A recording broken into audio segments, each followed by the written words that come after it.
नमस्कार। आकाशवाणी से प्रस्तुत है समाचार संध्या।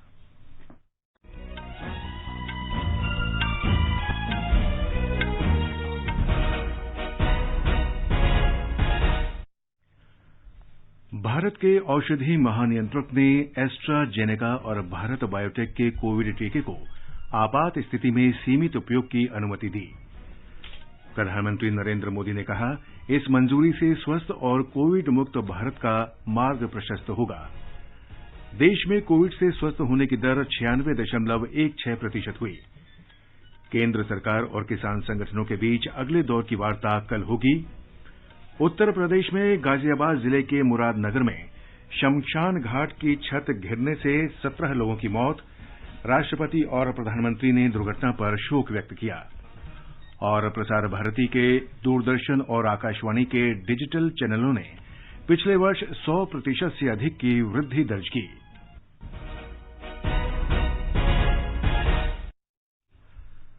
समाचार संध्या में दिव्या तोमर के साथ मैं रवि कपूर। कोविड महामारी के खिलाफ देश एकजुट होकर लड़ रहा है। आप भी हमारे साथ सुरक्षा और बचाव के 3 आसान एहतियाती उपायों का संकल्प लें। मास्क पहनें, 2 गज दूरी है जरूरी, सुरक्षित दूरी बनाए रखें, हाथ और मुंह साफ रखें। अब समाचार विस्तार से। भारत के केंद्रीय औषध मानक नियंत्रक डीसीजीआई ने कोविड-19 के 2 टीकों के आपात स्थिति में सीमित उपयोग की मंजूरी दे दी है। भारत के केंद्रीय औषध मानक नियंत्रक ने सीरम इंस्टीट्यूट ऑफ इंडिया के कोविशील्ड और भारत बायोटेक के कोवैक्सीन को अनुमति देने की घोषणा की है। औषधि महानियंत्रक वीजी सोमानी ने आज सुबह एक संवाददाता सम्मेलन में इसकी जानकारी दी। कोविशील्ड को ऑक्सफोर्ड यूनिवर्सिटी और एस्ट्राजेनेका के साथ भारत में पुणे की प्रयोगशाला सीरम इंस्टीट्यूट ऑफ इंडिया में विकसित किया गया है। ब्यौरा हमारे संवाददाता से। औषध महानियंत्रक ने बताया कि दोनों टीकों का आपात उपयोग के बारे में विशेषज्ञ समिति की सिफारिश के बाद केंद्रीय औषध मानक नियंत्रण संगठन ने स्वीकृति प्रदान की। उन्होंने कहा कि ऐसा कुछ भी अनुमोदित नहीं किया जाएगा जिसमें तनिक भी सुरक्षा संबंधी चिंता की बात है।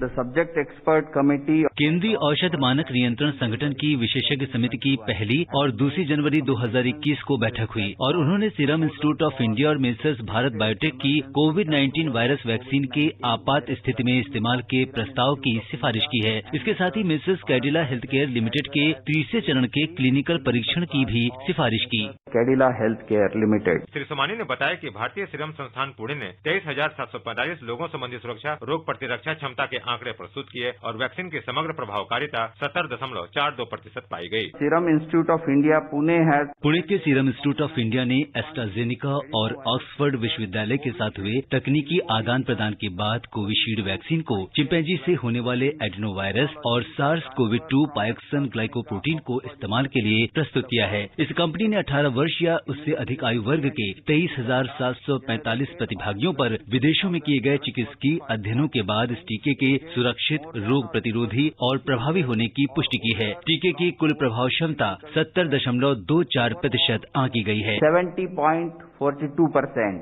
इसके अतिरिक्त संस्थान को देश में 1,600 लोगों पर दूसरे और तीसरे चरण के परीक्षण की अनुमति दी गई। श्री सोमानी ने बताया कि संस्थान द्वारा देश में चलाया जा रहा नैदानिक परीक्षण जारी रहेगा। औषध महानियंत्रक ने बताया कि भारत बायोटेक ने भारतीय आयुर्विज्ञान अनुसंधान परिषद और राष्ट्रीय विषाणु संस्थान पुणे के सहयोग से कोवैक्सीन तैयार किया है। उन्होंने बताया कि यह वैक्सीन वेरोसेल प्लेटफॉर्म पर विकसित किया गया है, जिसका देश और विश्व भर में सुरक्षा और प्रभावकारिता का बेहतर रिकॉर्ड है। श्री सोमानी ने बताया कि कोवैक्सीन का तीसरे चरण का परीक्षण भारत में 25,800 स्वयंसेवियों पर किया गया था और आज की तारीख तक देश में 22,500 लोगों का टीकाकरण किया जा चुका है तथा अब तक उपलब्ध आंकड़ों के अनुसार इस वैक्सीन को सुरक्षित पाया गया है। कैडिला ने डीएनए प्लेटफॉर्म प्रौद्योगिकी का इस्तेमाल करते हुए नोवल कोरोना वायरस 2019 एनकॉव वैक्सीन तैयार किया है। उन्होंने बताया कि भारतीय सीरम संस्थान और भारत बायोटेक द्वारा तैयार किए गए टीकों की 2 खुराकें दी जाएगी और कैडिला कंपनी के टीके सहित सभी तीनों टीकों को 2 से 4 डिग्री सेल्सियस तापमान पर रखना होगा। आनंद कुमार, आकाशवाणी समाचार, दिल्ली।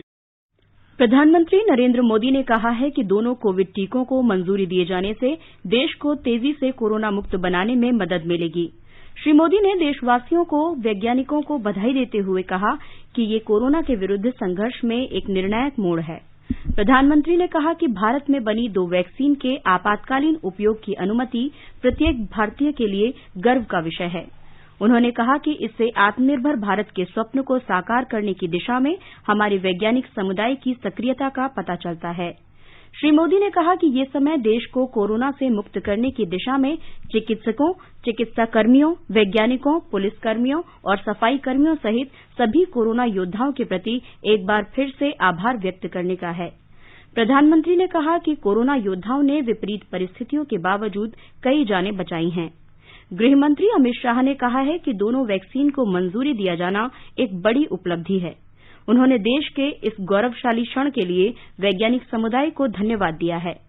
श्री शाह ने कहा कि देश को कोरोना मुक्त बनाने की दिशा में किए गए प्रयासों के लिए प्रधानमंत्री नरेंद्र मोदी के प्रति भी आभार व्यक्त किया है। श्री शाह ने कहा कि प्रधानमंत्री के दूरदर्शी नेतृत्व के कारण दुनिया में एक नए भारत को देखा है, जो संकट की इस घड़ी में मानवता की सहायता के लिए तैयार है। उन्होंने कहा कि भारत में बनी वैक्सीन आत्मनिर्भर भारत के प्रधानमंत्री के स्वप्न को आगे ले जाने में एक महत्वपूर्ण पड़ाव साबित होगी। श्री शाह ने कहा कि देश मानवता के प्रति कोरोना योद्धाओं की निस्वार्थ सेवाओं के लिए सदैव कृतज्ञ रहेगा। स्वास्थ्य मंत्री डॉक्टर हर्षवर्धन ने कहा है कि वैक्सीन को मंजूरी देना प्रधानमंत्री नरेंद्र मोदी के नेतृत्व में कोविड के खिलाफ देश की लड़ाई में महत्वपूर्ण क्षण है। डॉक्टर हर्षवर्धन ने कहा कि ये टीके हमारे कोरोना योद्धाओं के लिए महत्वपूर्ण हैं। सड़क परिवहन और राजमार्ग मंत्री नितिन गडकरी ने कहा है कि स्वदेश में ही विकसित किए गए टीकों को आपात उपयोग की मंजूरी दिया जाना सभी के लिए गर्व की बात है। श्री गडकरी ने कहा कि प्रधानमंत्री के नेतृत्व में हमारे वैज्ञानिकों ने इतनी कम अवधि में ये सफलता हासिल की है। भारतीय सीरम संस्थान के मुख्य कार्यकारी अधिकारी एडर पूनावाला ने कहा है कि कुछ ही सप्ताह में वैक्सीन का प्रयोग शुरू हो जाएगा।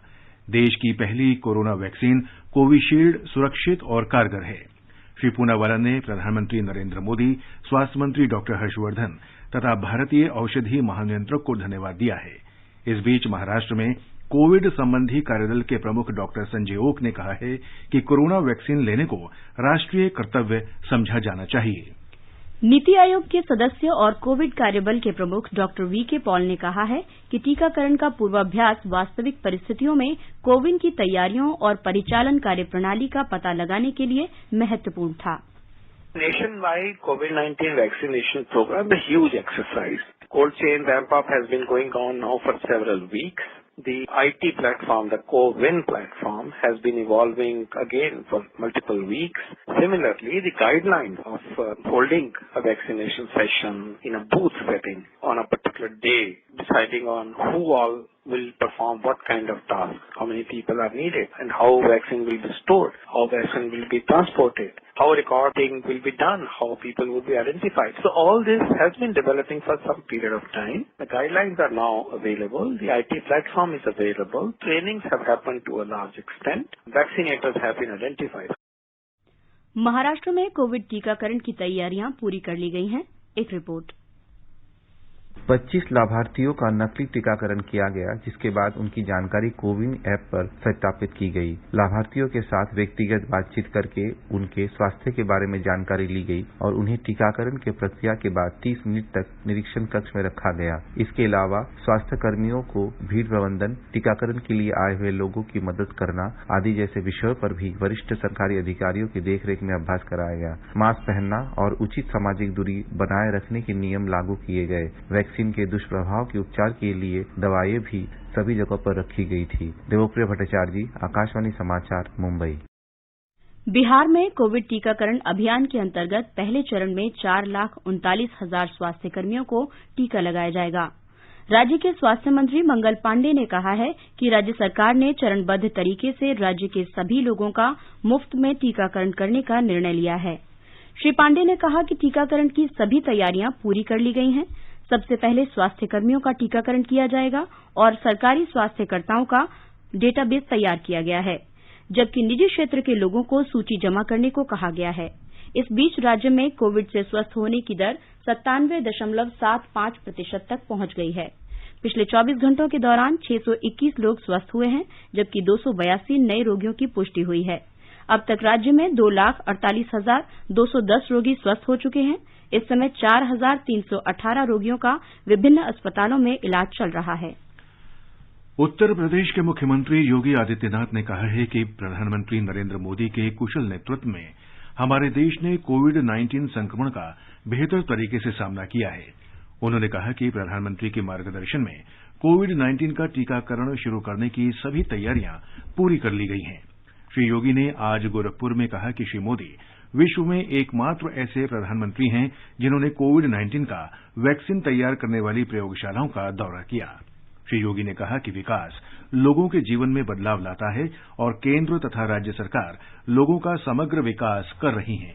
उन्होंने कहा कि विकास सरकार की प्राथमिकता है। उन्होंने आरोप लगाया कि पूर्ववर्ती सरकारों ने विकास के क्षेत्र में कोई काम नहीं किया। श्री योगी ने बताया कि उत्तर प्रदेश में आज की तारीख तक 5,73,000 लोग कोविड संक्रमण से उबर चुके हैं। उन्होंने कहा कि राज्य में लोगों को कोविड अस्पतालों में बिना किसी भेदभाव के बेहतर इलाज मुहैया कराया जा रहा है। देश में कोरोना से स्वस्थ होने की दर बढ़कर 96.16% हो गई है। कल 20,963 रोगी कोरोना से मुक्त हुए। इसके साथ ही कोरोना से मुक्त होने वाले लोगों की संख्या बढ़कर 99,27,310 हो गई है। फिलहाल 2,47,220 कोरोना मरीजों का इलाज चल रहा है। पिछले 24 घंटों में कोरोना के 18,177 रोगियों का पता चला। इसके साथ ही देश में कोरोना के कुल मरीजों की संख्या बढ़कर 1,03,00,000 से अधिक हो गई है। स्वास्थ्य मंत्रालय के अनुसार कोरोना रोगियों का पता लगाने और उनकी जांच के प्रति गंभीरता के कारण कोरोना से उबरने वालों का प्रतिशत लगातार बढ़ा है और मृतकों की संख्या काफी कम रही है। फिलहाल भारत में कोरोना से मरने वालों की दर 1.4% है, जो विश्व में सबसे कम है। पिछले 24 घंटों में कोरोना से 217 लोगों की मौत हुई है। देश में अब तक 1,49,435 रोगियों की कोरोना से मौत हुई है। भारतीय आयुर्विज्ञान अनुसंधान परिषद के अनुसार पिछले 24 घंटों के दौरान 9,58,000 से ज्यादा कोरोना जांच की गई है। अब तक 17,48,00,000 नमूनों की कोरोना जांच की जा चुकी है। कर्नाटक में कोरोना से सर्वाधिक संक्रमित बेंगलुरु अर्बन जिले में कल 343 नए मामले सामने आए और एक रोगी की मृत्यु हुई। हमारे संवाददाता ने बताया है कि इस जिले में अब तक 3,77,905 कोरोना रोगी स्वस्थ हो चुके हैं और फिलहाल 6,966 रोगियों का उपचार चल रहा है। बेंगलुरु नगर जिले में कोविड-19 पॉजिटिविटी रेट और केस फैटेलिटी रेट में कमी आई है। केस फैटेलिटी रेट में भी गिरावट आई है। रिकवरी रेट नगर में 97.10% है। बेंगलुरु को वार्ड के हिसाब से बांटा गया है। 10 वार्ड्स में हर दिन 25 से ज्यादा कोविड पॉजिटिव केसेस पता चल रहे हैं और 7 वार्ड्स में 2 से कम केसेस पता चल रहे हैं। बेंगलुरु पूर्व भाग में वायरस सक्रिय है। वायरस के विस्तार को रोकने के लिए टेस्टिंग बढ़ा दी गई है। पिछले 24 घंटों में 44,430 कोविड टेस्ट किए गए हैं और कुल नगर में 58,70,562 टेस्ट किए गए हैं। सुधींद्र, आकाशवाणी समाचार, बेंगलुरु। ये समाचार हमारी वेबसाइट newsonair.com/hindi और हमारे mobile app news on AIR पर भी उपलब्ध हैं। चलो मिलकर एक शुरुआत करें, चलो एक फैसला आज करें, मास्क नहीं तो टोकेंगे, कोरोना को रोकेंगे, चलो एक इरादा करते हैं, चलो कुछ वादा करते हैं, मास्क नहीं तो टोकेंगे, कोरोना को रोकेंगे। ये आकाशवाणी है। आगे बढ़ने से पहले मुख्य समाचारों पर एक नजर। भारत के औषधि महानियंत्रक ने एस्ट्राजेनेका और भारत बायोटेक के कोविड टीकों को आपात स्थिति में सीमित उपयोग की अनुमति दी। प्रधानमंत्री नरेंद्र मोदी ने कहा, इस मंजूरी से स्वस्थ और कोविड मुक्त भारत का मार्ग प्रशस्त होगा। देश में कोविड से स्वस्थ होने की दर 96.16% हुई। केंद्र सरकार और किसान संगठनों के बीच अगले दौर की वार्ता कल होगी। उत्तर प्रदेश के गाजियाबाद जिले के मुरादनगर में श्मशान घाट की छत गिरने से 17 लोगों की मौत। राष्ट्रपति और प्रधानमंत्री ने दुर्घटना पर शोक व्यक्त किया और प्रसार भारती के दूरदर्शन और आकाशवाणी के डिजिटल चैनलों ने पिछले वर्ष 100% से अधिक की वृद्धि दर्ज की।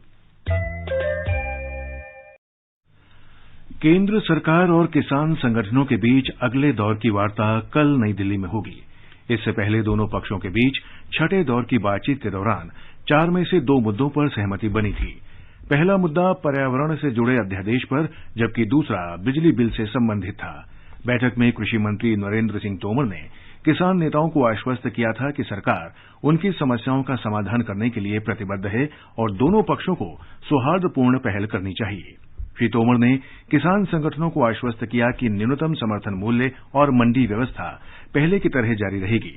किसान नेताओं की न्यूनतम समर्थन मूल्य पर कानून बनाने की मांग पर उन्होंने कहा कि कृषि उत्पादों के न्यूनतम समर्थन मूल्य तथा बाजार भाव के बीच के अंतर को दूर करने के लिए एक समिति गठित की जाएगी। कृषि कानूनों को वापस लेने की मांग पर केंद्रीय मंत्री ने कहा कि इसे एक समिति को सौंपा जाएगा जो किसानों के कल्याण के लिए कानूनी वैधता और स्वामित्व का अध्ययन करेगी। श्री तोमर ने किसानों को आश्वासन दिया कि सरकार खुले मन और साफ नीयत से किसानों के सभी मुद्दों का समाधान करने को तैयार है। श्री तोमर ने कहा कि किसान नेताओं को अपने प्रस्ताव को आगे लाना चाहिए, जिसका सरकार अध्ययन और चर्चा करेगी। उन्होंने अनुशासित और शांतिपूर्वक चलाए जा रहे आंदोलन के लिए किसान संगठनों की सराहना की। उन्होंने आश्वासन दिया कि सरकार किसानों के कल्याण के लिए हर संभव पहल करेगी। उत्तर प्रदेश में गाजियाबाद जिले के मुरादनगर में श्मशान घाट की छत गिर जाने से 17 लोगों की मौत हो गई है, जबकि कई लोग घायल हुए हैं। पुलिस सूत्रों ने बताया है कि यह दुर्घटना उस समय हुई जब श्मशान घाट पर अपने परिजन का अंतिम संस्कार करने के लिए बड़ी संख्या में लोग पहुंच गए थे। राहत और बचाव कार्य के लिए राष्ट्रीय आपदा मोचन बल को लगाया गया था। मेरठ मंडल की आयुक्त श्रीमती अनीता मेश्राम ने कहा कि घायलों को अस्पताल में भर्ती कराया गया है। इस स्थान पे जो शेड टाइप का स्ट्रक्चर था, उसके गिरने से वहाँ पे करीब 38-40 लोग थे। उसमें 38 लोगों को इवैक्यूएट करके यहाँ से निकाला गया है। उसमें 17 लोगों की डेथ अभी हो चुकी है और बाकी लोग का सबका इलाज चल रहा है अस्पताल में। और इसमें जांच करके जो भी दोषी हैं यथाशीघ्र इसमें उत्तरदायित्व निर्धारित करेंगे और विभागीय कार्रवाई या जो भी क्रिमिनल कार्रवाई की आवश्यकता पड़ेगी तो उसमें पूरी कठोर से कठोर कार्रवाई की जाएगी। मुख्यमंत्री योगी आदित्यनाथ ने घटना पर दुख व्यक्त किया और मृतकों के परिजनों को 2-2 लाख रुपए की आर्थिक सहायता देने की घोषणा की है। मुख्यमंत्री ने मेरठ मंडल के आयुक्त और जोन के पुलिस अपर महानिदेशक को मौके पर जाकर जांच करने और विस्तृत रिपोर्ट देने को कहा है। जिलाधिकारी और वरिष्ठ पुलिस अधीक्षक गाजियाबाद से स्पष्ट कर दिया है कि राहत कार्य में घायलों को तत्काल उपचार कराने के साथ ही इस पूरी घटना की रिपोर्ट वे तत्काल प्रदेश शासन को उपलब्ध करवा दें, जिससे इस दुखद घटना के पीछे के कारणों को जाना जा सके। और राज्य सरकार सभी पीड़ित परिवारों के साथ पूरी मजबूती के साथ खड़ी है। हर संभव सहायता उन पीड़ित परिवार वालों को राज्य सरकार करेगी। राष्ट्रपति रामनाथ कोविंद और प्रधानमंत्री नरेंद्र मोदी ने गाजियाबाद दुर्घटना पर गहरा दुख व्यक्त किया है। श्री कोविंद ने घायलों के शीघ्र स्वस्थ होने की प्रार्थना की है और कहा है कि स्थानीय प्रशासन राहत और सहायता कार्य में जुटा हुआ है। प्रधानमंत्री ने कहा कि राज्य सरकार राहत कार्य में लगी हुई है। उन्होंने मृतकों के परिजनों के प्रति संवेदना व्यक्त की है और घायलों के शीघ्र स्वस्थ होने की कामना की है। मध्य प्रदेश में शिवराज सिंह चौहान के नेतृत्व वाली मंत्रिपरिषद का आज विस्तार किया गया। इसमें 2 कैबिनेट स्तर के मंत्रियों तुलसीराम सिलावट और गोविंद सिंह राजपूत को शामिल किया गया। ब्यौरा हमारे संवाददाता से। राज्यपाल श्रीमती आनंदीबेन पटेल ने तुलसीराम सिलावट और गोविंद सिंह राजपूत को मंत्री पद की शपथ दिलाई। श्री सिलावट और श्री राजपूत दोनों को पिछले साल अप्रैल में मंत्रिमंडल में शामिल किया गया था। हालांकि उन्हें तकनीकी आधार पर विधानसभा में चुने जाने के लिए अनिवार्य 6 महीने की अवधि समाप्त होने पर मंत्रिमंडल से इस्तीफा देना पड़ा था। कोविड-19 महामारी के कारण उपचुनावों में देरी हुई थी। नवम्बर में हुए विधानसभा उपचुनावों में भाजपा ने 28 में से 19 सीटें जीती थी, जबकि विपक्षी कांग्रेस ने 9 सीटें हासिल की थी। तुलसी सिलावट ने सावेर से, वहीं गोविंद सिंह राजपूत ने सुर्खी से उपचुनाव में जीत हासिल करी थी। श्री चौहान के चौथी बार मुख्यमंत्री पद संभालने के बाद राज्य मंत्रिमंडल का यह तीसरा विस्तार है। पूजा पी वर्धन, आकाशवाणी समाचार, भोपाल। केंद्रीय जीएसटी दिल्ली पश्चिम आयुक्त कार्यालय ने गुटखा, पान मसाला और तंबाकू उत्पाद तैयार करने और उनकी अवैध आपूर्ति के माध्यम से जीएसटी की चोरी का खुलासा किया है। इन उत्पादों का पंजीकरण नहीं कराया गया था और इसके लिए किसी प्रकार का कर भी नहीं दिया जा रहा था। कारखाने पर छापेमारी के दौरान ये पाया गया कि अवैध तरीके से गुटखा और तंबाकू उत्पाद बनाया जा रहा था। अवैध फैक्ट्री में लगभग 65 मजदूर काम कर रहे थे। इन उत्पादों को देश के विभिन्न राज्यों में सप्लाई किया जा रहा था। वित्त मंत्रालय के अनुसार इस छापेमारी में लगभग 4 करोड़ रुपए से अधिक मूल्य का गुटखा और कच्चा माल जैसे चूना, सादा कत्था और तंबाकू के पत्ते बरामद हुए। लगभग 831 करोड़ रुपए की कर चोरी किए जाने का अनुमान है। इस मामले में एक व्यक्ति को गिरफ्तार किया गया है। मंत्रालय ने कहा है कि दिल्ली क्षेत्र जीएसटी की चोरी रोकने के लिए निरंतर प्रयास कर रहा है और चालू वित्त वर्ष में 4,300 करोड़ रुपए से अधिक की कर चोरी का पता लगाया गया है। साथ ही इन मामलों में 15 लोगों को गिरफ्तार किया गया है। ऊर्जा राज्य मंत्री आरके सिंह ने कहा है कि बिजली हर विकास कार्य के लिए मूलभूत आवश्यकता है और जम्मू कश्मीर की पिछली सरकारें इस केंद्र शासित प्रदेश में बिजली क्षेत्र की सबसे खराब स्थिति की जिम्मेदार हैं। ऊर्जा राज्य मंत्री ने आज जम्मू में कहा कि 2014 से पहले भारत का बिजली क्षेत्र घाटे में था, लेकिन वर्तमान में प्रधानमंत्री नरेंद्र मोदी के नेतृत्व में वस्तु स्थिति में बदलाव आया है। केंद्रीय ऊर्जा राज्य मंत्री ने आश्वासन दिया कि अब जम्मू कश्मीर में विकास होगा और अगले 2 वर्षों के भीतर हर घर को बिना व्यवधान के बिजली आपूर्ति संभव होगी। इस अवसर पर प्रधानमंत्री कार्यालय में राज्य मंत्री डॉ जितेंद्र सिंह ने कहा कि नरेंद्र मोदी सरकार सभी क्षेत्रों के समान विकास के लिए पूरी तरह से प्रतिबद्ध है। उन्होंने कहा कि हाल ही में डीडीसी के चुनाव सुचारू रूप से संपन्न हुए और ये एक बड़ी उपलब्धि है, क्योंकि इन चुनावों के दौरान कोई भी अप्रिय घटना नहीं हुई है। 70 साल के बाद पहली बार जिला परिषदों का गठन हुआ, सफल चुनाव हुआ कि शायद ये पहली बार एक ऐसा चुनाव था जहां ना कोई हिंसा हुई, ना कोई दुर्घटना हुई और इतना भारी मात्रा में मतदान। वरना संसद और विधानसभा के चुनावों में भी विशेषकर घाटी में 10-15% से अधिक अपेक्षा नहीं रहती थी और उससे बड़ी संतुष्टि भी हो जाती थी। इस बार बढ़ चढ़ के घाटी में भी 50-50, 60-60% मतदान होना। जम्मू कश्मीर के उपराज्यपाल मनोज सिन्हा ने इस अवसर पर कहा कि आगामी 3-4 वर्ष में जम्मू कश्मीर को बिजली क्षेत्र में आत्मनिर्भर बनाना बहुत महत्वपूर्ण होगा। उन्होंने कहा कि समूचे केंद्र शासित प्रदेश में भुगतान के लिए प्रीपेड मीटर लगाए जाएंगे, जिससे जम्मू कश्मीर में 7 दिन 24 घंटे बिजली आपूर्ति में मदद मिलेगी।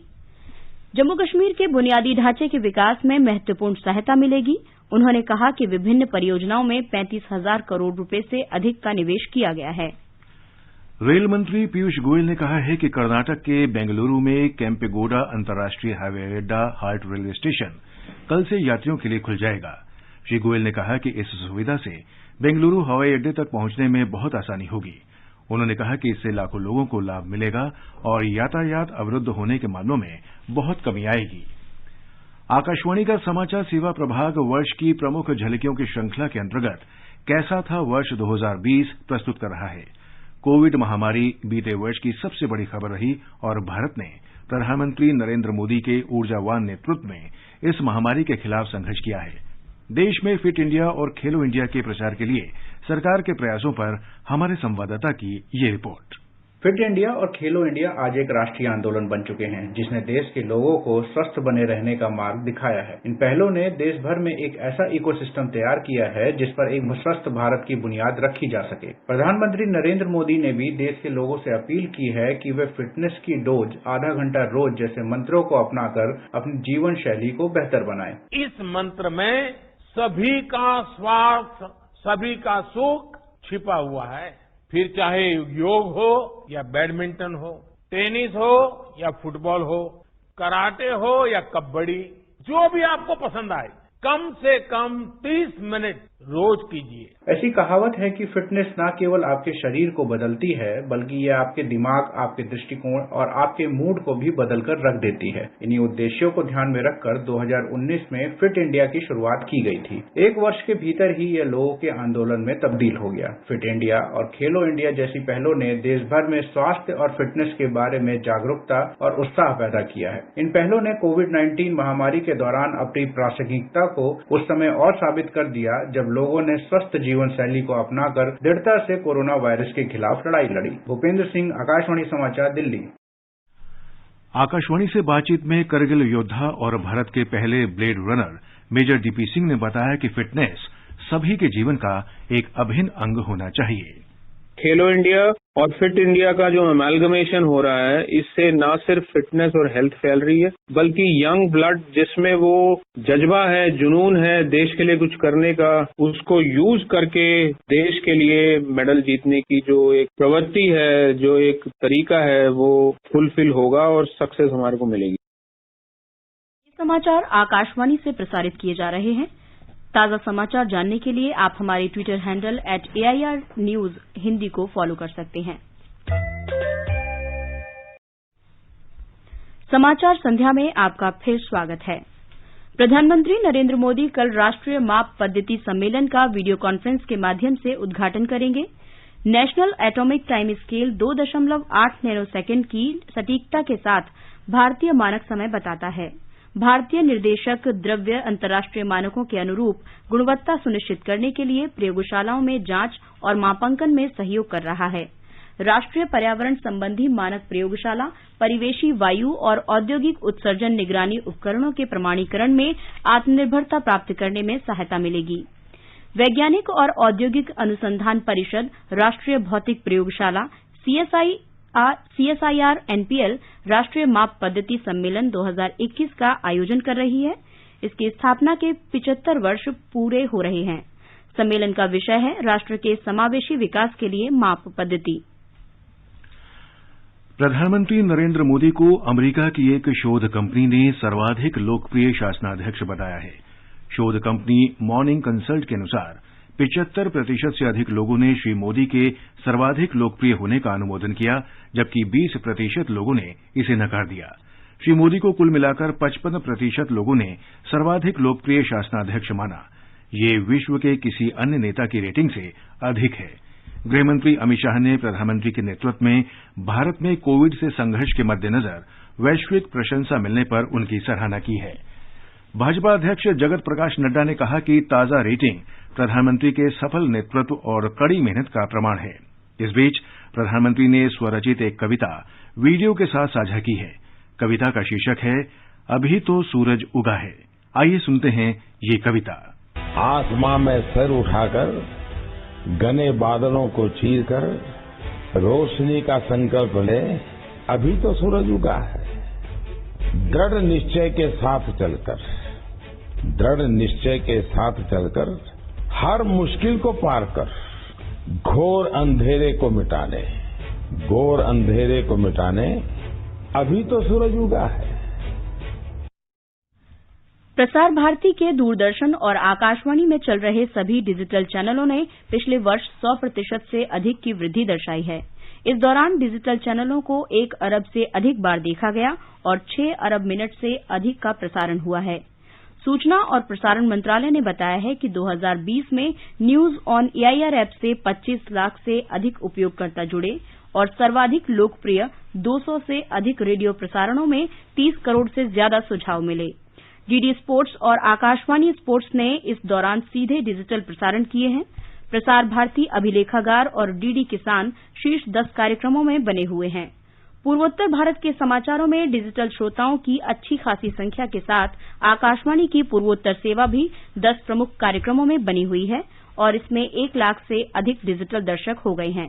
दिलचस्प बात यह है कि 2020 में घरेलू श्रोताओं और दर्शकों के अलावा आकाशवाणी और दूरदर्शन के कार्यक्रमों को देखने और सुनने वालों में पाकिस्तान का दूसरा स्थान है और संयुक्त राज्य अमेरिका भी इसके आसपास है। स्कूली छात्रों के साथ प्रधानमंत्री नरेंद्र मोदी की बातचीत, गणतंत्र दिवस परेड और डीडी नेशनल अभिलेखागार से शकुंतला देवी का 1970 के दशक का दुर्लभ वीडियो सबसे लोकप्रिय रहे हैं। दिल्ली के कई भागों में आज सुबह मध्यम से भारी वर्षा हुई और गरज के साथ छींटे पड़े। अगले 2 दिनों में अधिकतम और न्यूनतम तापमान के बढ़ने का अनुमान है। मौसम विभाग के वरिष्ठ वैज्ञानिक RK जैनामणि ने अगले कुछ दिन के मौसम के बारे में जानकारी देते हुए कहा कि अगले कुछ दिनों में उत्तर भारत के कुछ राज्यों में कड़ाके की ठंड बढ़ेगी। अंत में मुख्य समाचार एक बार फिर। भारत के औषधि महानियंत्रक ने एस्ट्राजेनेका और भारत बायोटेक के कोविड टीके को आपात स्थिति में सीमित उपयोग की अनुमति दी। प्रधानमंत्री नरेंद्र मोदी ने कहा, इस मंजूरी से स्वस्थ और कोविड मुक्त भारत का मार्ग प्रशस्त होगा। देश में कोविड से स्वस्थ होने की दर 96.16% हुई। केंद्र सरकार और किसान संगठनों के बीच अगले दौर की वार्ता कल होगी। उत्तर प्रदेश में गाजियाबाद जिले के मुरादनगर में शमशान घाट की छत गिरने से 17 लोगों की मौत। राष्ट्रपति और प्रधानमंत्री ने दुर्घटना पर शोक व्यक्त किया। और प्रसार भारती के दूरदर्शन और आकाशवाणी के डिजिटल चैनलों ने पिछले वर्ष 100% से अधिक की वृद्धि दर्ज की। इसके साथ ही समाचार संध्या का ये अंक समाप्त हुआ। नमस्कार।